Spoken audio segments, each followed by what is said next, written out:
All right, so there were a couple of cars that came out during Monterey Car Week that I hadn't made a dedicated video to yet that I thought deserved it. So we've got cars from Spyker and from Brabus, and we're going to talk about them both.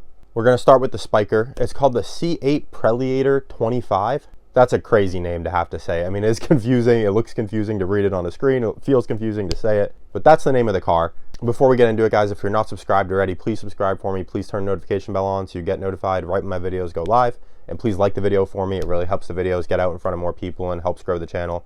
You guys have been so great this weekend. The channel's been doing really well. So let's keep the success going. Now let's get into the Spyker and the Brabus. So Spyker is back after a long hiatus. They made a car back in like 2007, I want to say, that was built on an Audi R8. Essentially, if you're not familiar with what Spyker used to be, they basically did like a coach-built Audi R8. So the car was built on an Audi R8's underpinnings, but then they would kind of do whatever you wanted to the interior. Obviously, the cars all looked pretty much the same, but whatever colors, whatever materials, that's pretty much what they did. A lot of metals used, a lot of like high-end leathers, whatever you wanted in the interior, really, they would have done at the time. The cars still go for pretty good money today when they trade on the secondhand market, so there definitely was a demand for these vehicles. But you know, with any of these small coach-building companies, it's always financially a little tricky for some of them if they can't keep things afloat. And that kind of happened to Spyker. They've been in basically constant financial turmoil basically for like 10 years now. But they're back with this new C8 Preliator XXV. The biggest thing to me about this car, it's based on an Audi twin turbo V8, but they're pairing it to a manual transmission. So it's an 800 horsepower twin turbo Audi engine paired to a manual, which I don't think that Audi engine has ever been paired to a manual in anything.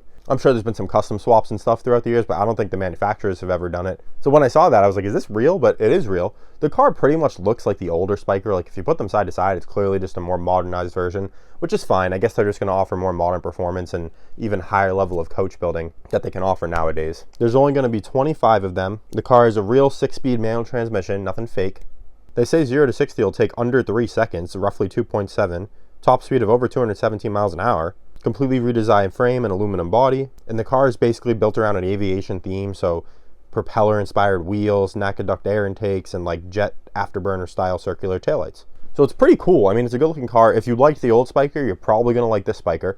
There's been no word on price of this car yet, but basically they made an 800 horsepower manual supercar, I guess you would call it. I don't think it's really a hypercar. It is in terms of probably the price and the bespokeness of the build, but in terms of performance, it's probably not.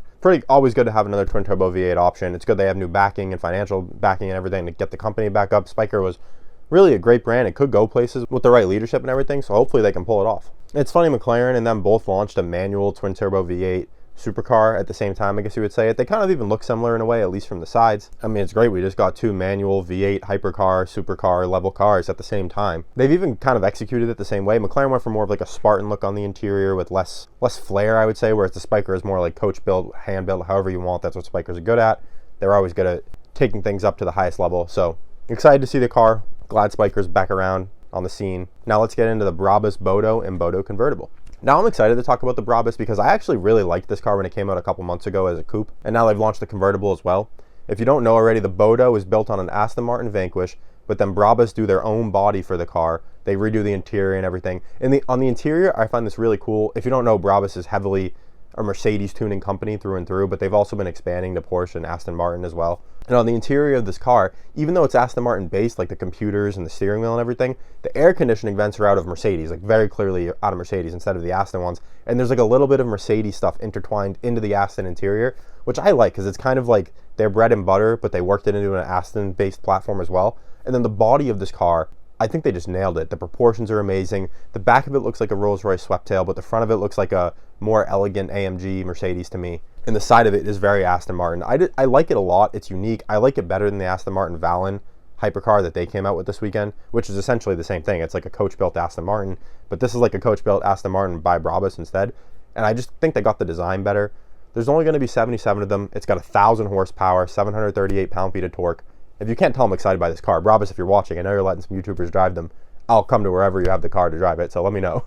Really cool car, just looks the part. It's got the performance. There's going to be so few of them that they're not going to be around very often, but when you do see one, it's going to have crazy presence.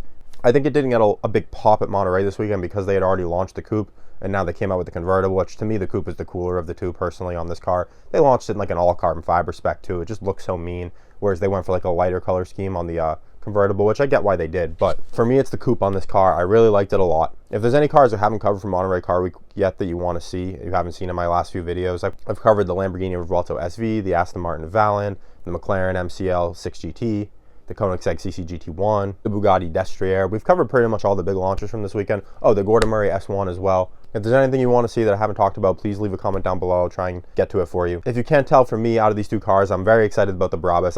I appreciate what Spyker's doing as well, but the Brabus to me is super cool. I don't think these cars got the pop they deserve. Like, I think if they launched any other weekend other than Monterey, where the competition's so high, people would have talked about them more. But really cool cars, both of them. I just wanted to make sure they got the screen time they deserved. So that's going to do it for this one, guys. And that'll probably conclude my Monterey Car Week coverage, I guess, for the year.